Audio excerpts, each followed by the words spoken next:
Segunda-feira agitadíssima em Brasília. Para quem achou que a semana ia começar bem calma, se enganou, viu, gente? Na verdade, está totalmente agitado para os ministros do STF, principalmente para o ministro Alexandre de Moraes. Mas não é só para ele, não.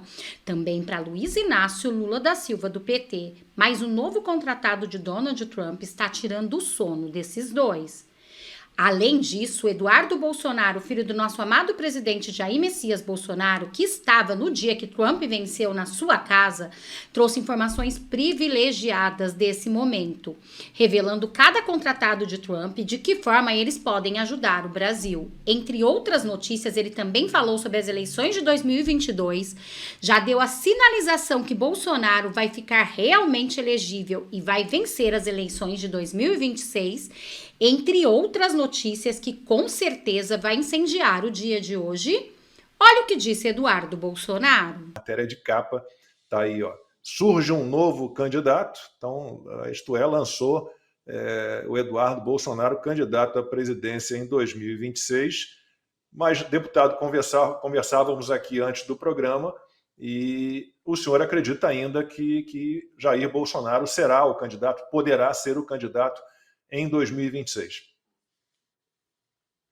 Sim, Lacombe. Antigamente falaram que seria impossível, depois passou para muito difícil, improvável. Por agora eu já escuto algumas pessoas falando que há espaço sim, com essa nova atmosfera, inclusive vinda da eleição norte-americana, para que seja revertida a inelegibilidade do presidente Jair Bolsonaro. Eu sempre lembro, ele está inelegível por quê? Porque se encontrou com embaixadores e aí foi condenado por abuso de poder político. Eu pergunto quantos votos ele ganha pedindo para estrangeiro votar nele, sendo que ele nem pediu, né, esse tipo de voto. Né? E também por ter subido no caminhão de som do pastor Silas Malafaia e ter dado um discurso ao lado do Luciano Hang. Eu não consigo entender como que isso daí pode ser considerado crime e deixar uma pessoa inelegível. Só que essa é a nova estratégia da esquerda mundial. Isso não ocorreu apenas no Brasil. Ocorreu na Venezuela, depois deles terem aprendido a lição com a Nicarágua. A Nicarágua, do ditador Daniel Ortega, de esquerda, ele prendeu 7 adversários presidenciáveis que concorriam com ele. E aí, vejam só, ele foi eleito. E quem que deu parabéns para ele? O próprio PT. Depois, acabaram editando a notinha, porque pegou meio mal. Se sairmos da Nicarágua e formos para a Venezuela, o Maduro já aprendeu a lição. O que ele fez? Ele tornou inelegível não só a Maria Corina Machado, mas mesmo o de centro-esquerda, o candidato Capriles. Então, essa é a nova estratégia da esquerda. Se não tiver ninguém à direita para ameaçar eles, eles seguirão sendo eleitos e reeleitos e não se expandem se for mais uma eleição com 51% de votos para o vencedor. Aquela eleição que todo mundo pensa, poxa, bateu na trave, mas o que a gente quer é dar integridade e transparência eleitoral a todo esse processo. Eu, inclusive, acredito que com essa eleição de Donald Trump venha uma forte pressão internacional, porque eu não vejo os Estados Unidos como um mero carimbador de eleição latino-americana. Eleição que não tem possibilidade de auditoria, que não tem possibilidade de recontagem dos votos. Então, essa pauta, ela certamente será muito bem trabalhada. E ao TSE, eu acho bom dar tchau aos tempos em que ocorriam parcerias com determinadas empresas e instituições norte-americanas, como o FBI dando palestrinha sobre como combater o discurso de ódio às fake news. Esses tempos vão ficar no passado, até porque, né, eu tenho certeza que vocês conhecem muito bem aí o indicado do Trump para ser o Attorney General, que é uma espécie de procurador-geral da República com esteroides, porque ele pega algumas atribuições da AGU, do Ministério da Justiça no Brasil, mas esta pessoa superpoderosa indicada por Trump é ninguém menos do que o deputado da Flórida, o Matt Gaetz. Ele será o encarregado por supervisionar a Polícia Federal, por supervisionar US Marshals, que cumpre as ordens, por exemplo, de autoridades internacionais. Então, aquilo que já ficou feio para Alexandre de Moraes, pedindo a extradição do Alan dos Santos, pegando o passaporte, inclusive, do Rodrigo Constantino, que está aqui conosco, Paulo Figueiredo, dentre outros jornalistas, essas ordens não foram cumpridas porque as autoridades brasileiras não estão se dando ao respeito, estão achando que as outras autoridades internacionais são meros carimbadores e tentam fazer essas coisas acontecer sem embasamento nas leis e na Constituição.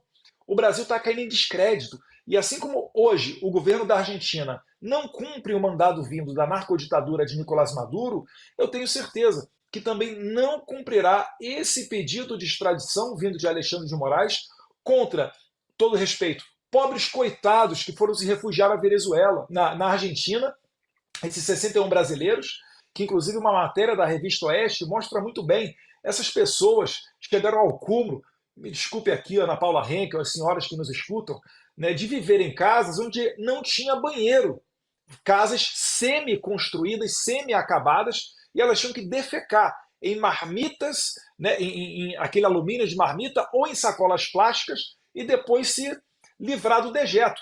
Essa pessoa realmente é que vocês no establishment querem nos fazer crer que são terroristas perigosos que armaram um golpe de Estado junto com 1.500 pessoas. Esse golpe não vazou, com 1.500 pessoas indo tomar de assalto o Congresso num domingo de férias em Brasília, que inclusive Alexandre de Moraes estava em Paris, se não me engano, estava para a Europa, onde em menos de 24 horas o diretor-geral pediu a prisão do Anderson Torres, que estava nos Estados Unidos de férias.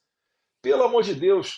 E tudo, finalizando, né, a cereja do bolo, arquitetado por Jair Bolsonaro, que esperou sair da presidência da República e quando não tinha mais controle sobre a Polícia Federal, quando não era mais chefe supremo das Forças Armadas, pegou senhorinhas com bíblias na mão, uberistas e até pessoas com transtornos psicológicos e foi tentar fazer um golpe de Estado sem dar um tiro sequer, sem nenhuma arma apreendida. Pelo amor de Deus. Essa narrativa não vai, né, muito longe aqui no Brasil e também não vai muito longe, Deus quiser, na Argentina, onde o presidente Javier Milei é, ao final do processo de extradição, a pessoa que dará a palavra final. Oportuno, onde a gente não tenha mais a espada do Tribunal Superior Eleitoral sobre a cabeça dos deputados, porque esse jogo ele é jogado de maneira muito pesada.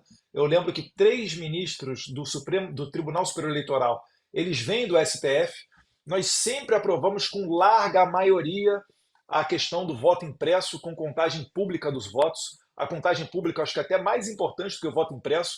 O voto ele pode ser na pedra, no papel, qualquer coisa. O negócio é a pessoa conseguir ver que realmente o voto dela vai contar. E não ter que confiar cegamente em burocratas que se reúnem numa sala secreta e depois saem com o resultado da eleição. Mas eu me recordo que a última vez que foi aprovada foi a emenda em 2017, capitaneada pelo então deputado Jair Bolsonaro. Nós aprovamos com 433 votos. Ou seja, essa lei federal, ela do voto impresso, ela foi aprovada, inclusive com votação para quórum de emenda constitucional. E aí, quando o STF, em 2018, declarou inconstitucional a lei, né, mais uma vez, aí veio a PEC 135 da deputada Bia Kicis para a gente tentar ver uma maneira de não permitir que o STF declare mais uma vez a inconstitucionalidade dessa lei. Eu lembro que o voto impresso, essa matéria, ela nunca foi uma matéria que dividiu direita e esquerda. Inclusive, quem primeiro falou em transparência eleitoral e levantou essa bandeira foi Leonel Brizola, do PDT, né? Façamos Justiça, lá dos anos 80, com o caso do Proconsult. Então, esse cenário, a gente tem que voltar a falar sim, a gente tem que voltar a ter um momento para debater essa lei e, Deus quiser, aprová-la, mas sem sofrer interferências do Judiciário no Congresso, igual ocorreu na última vez, essa PEC da Bia Kicis, onde o então presidente do TSE, o ministro Luiz Roberto Barroso, foi ao Congresso Nacional, se reuniu com 11 presidentes de partido, e aí todos eles saíram dessa reunião, onde não se sabe o que foi conversado, dando opinião negativa com relação à questão do voto impresso. Nesse momento, um ano antes da eleição de 2022, a gente está falando aqui de julho a agosto de 2021, o presidente Bolsonaro, numa cartada final, chegou a falar do inquérito da Polícia Federal de invasão hacker aos sistemas da Polícia Federal, onde a ministra Rosa Weber pediu uma investigação da PF.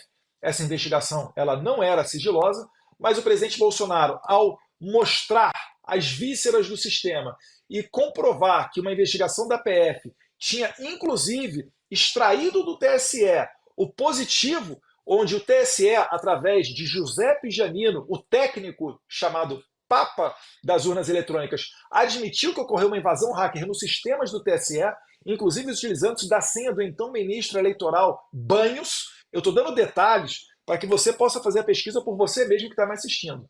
Ao falar isso tudo, do risco da nossa eleição, a gente chegou e o Alexandre de Moraes disse que aquele inquérito era sigiloso, deu um retroativo para começar a investigar Bolsonaro, e o Bolsonaro passou a ser investigado por vazar informações de inquérito sigiloso, que não era sigiloso, mas que o Alexandre de Moraes acabou tornando sigiloso. Então é quase uma história de Chaves, né? Mas finalizando aqui, Ana Paula, eu tenho também muita esperança que uma configuração nova do TSE, esses 7 juízes, eles são cadeiras rotativas. A gente vai ter na eleição de 2026, na presidência, o Cássio Nunes, o vice-presidente será o André Mendonça, e o terceiro do STF será o Dias Toffoli, que tomarão conta do Tribunal Superior Eleitoral na eleição de 2026, mas que com essa composição mais equilibrada, quem sabe a gente tem espaço para debater, né, essa questão da integridade eleitoral, da contagem pública dos votos. Na Argentina, o voto foi no papel. Em menos de 24 horas você tinha o resultado. Não tem por que você colocar o princípio da celeridade acima do princípio do interesse público, como prega o nosso artigo 37 da nossa Constituição.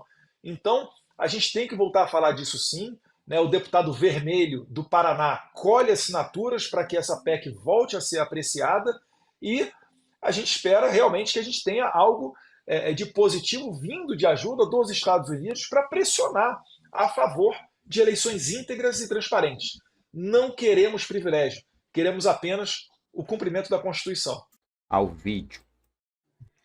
A Maria Elvira Salazar também enviou, junto com outros congressistas aliados de Donald Trump, um ofício à Comissão Interamericana de Direitos Humanos, ameaçando cortar a verba da entidade internacional se nenhuma atitude for tomada contra Alexandre de Moraes. Em 2023, o governo dos Estados Unidos destinou 7 milhões e 300 mil dólares a essa comissão. Deputado, o Brasil do PT e o Brasil do STF têm motivos para preocupação, não só com Donald Trump na presidência, com o secretariado que ele está montando, mas com a maioria republicana na Câmara dos Deputados e no Senado?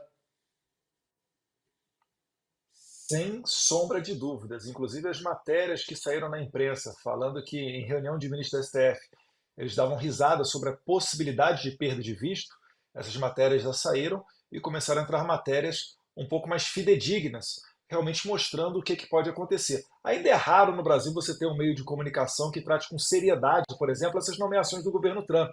Mas como eu falei aqui, não é só no governo Trump.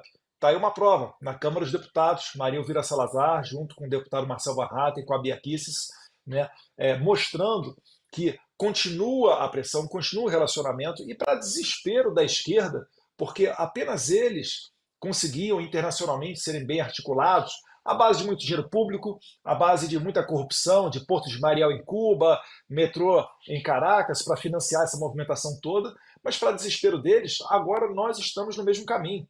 Eu falo, né, no passado, quando eu saía do Brasil, muita gente vinha na rede social me dar pancada, falar, tá gastando dinheiro, cadê você aqui no Brasil, etc. Mas hoje eles reconhecem o valor desse trabalho. E a gente não tem somente a Câmara, tem também o Senado. Essa cooperação ela vai aumentar.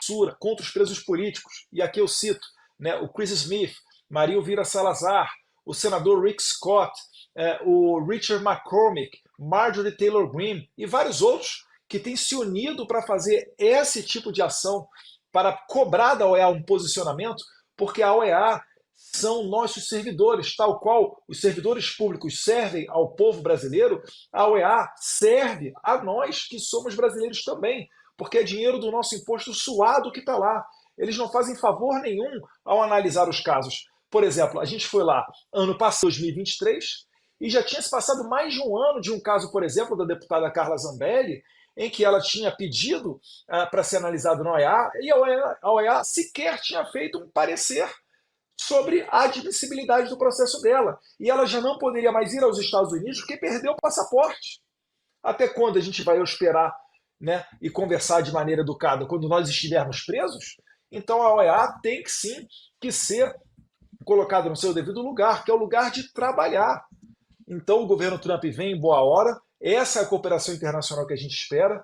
As outras nomeações do governo Trump são sensacionais. E aí, gente, o que vocês acharam que disse o filho do nosso amado presidente, Jair Messias Bolsonaro, Eduardo Bolsonaro? Ele trouxe informações importantíssimas. E como vocês viram, Trump está vendo seus contratados pelo coração para mudar realmente não só os Estados Unidos, mas também os países da América Latina que estão sofrendo sem a liberdade de expressão. Gente, agora olhem essa notícia que acabou de sair, eu quero trazer de primeira mão para vocês. Mataram nosso filho Gabriel Monteiro. O forte desabafo dos pais do ex-vereador. Os pais do ex-vereador Gabriel Monteiro fizeram um forte desabafo nas redes sociais. Junto com o desabafo, o casal publicou uma foto segurando uma placa com os dizeres: aspas, Gabriel Monteiro foi morto em vida, a pior das mortes. Realmente, viu, gente? Concordo com eles. Imagino o sofrimento desses pais. Ver seu filho nessa situação, gritar ali desesperado e ninguém fazer nada, o sistema é melhor não falar, né, gente? Porque fica feio uma mulher falar isso, né? Não vamos ser uma mulher baixa, né? Como foi da categoria da primeira-dama Janja, que falou um absurdo para Elon Musk. Mas o sistema realmente acaba com tudo. E quem tenta desafiar... Mataram a honra do meu filho, preso há mais de 2 anos, preventivamente, mesmo com laudo médico provando a sua inocência.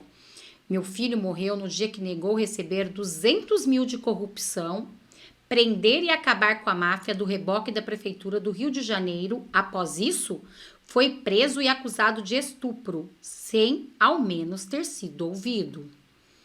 Mesmo a própria mulher, que não era de menor, ter confessado para a médica dela que a relação foi totalmente consensual, para prendê-lo foi acusado de passar DST para essa mulher. Os exames médicos comprovaram que isso era mentira.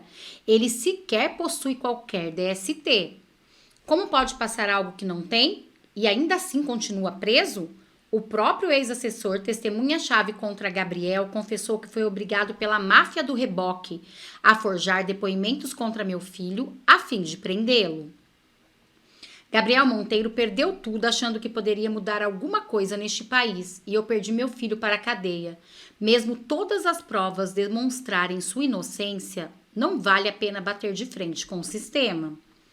Gabriel é destruído diariamente ao ser tratado como bandido por ter combatido uma guerra invencível. Se puderem, curtam e compartilhem meu desabafo como pai, para que outras pessoas saibam a verdade. Fecham aspas. Olha isso, gente, que triste para um pai e para uma mãe. Para chegar nesse desabafo, não é... Olha o que eles falaram de bater de frente com o sistema.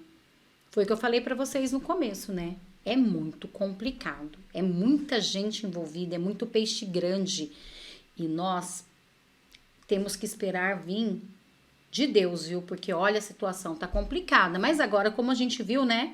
Uma luz no fim do túnel. Bolsonaro em 2026, Trump vai mexer os seus pauzinhos, todos esses congressistas americanos e vamos ter fé que vamos respirar aliviado novamente em um país livre com Bolsonaro em 2026. E vocês, gente, vocês acham o que de tudo isso que eu trouxe, do que disse Eduardo Bolsonaro e também desse desabafo desse pai e dessa mãe de Gabriel Monteiro? Não deixem de opinar, compartilha muito esse vídeo para que mais pessoas saibam a verdade, que com certeza isso vocês não vão ver na Globo nem na mídia tradicional, não. Mas aqui no nosso canal você sempre vai ficar por dentro de tudo. Notícias Top vai ficando por aqui. Agradeço a cada um de vocês. Desejo um dia mais que abençoado. Também gostaria que você deixasse aqui o seu nome, de qual cidade vocês estão falando, para a gente se conhecer um pouco melhor. Eu me chamo Renata e moro em Taubaté, interior de São Paulo. Muito obrigada a todos. Até nosso próximo react.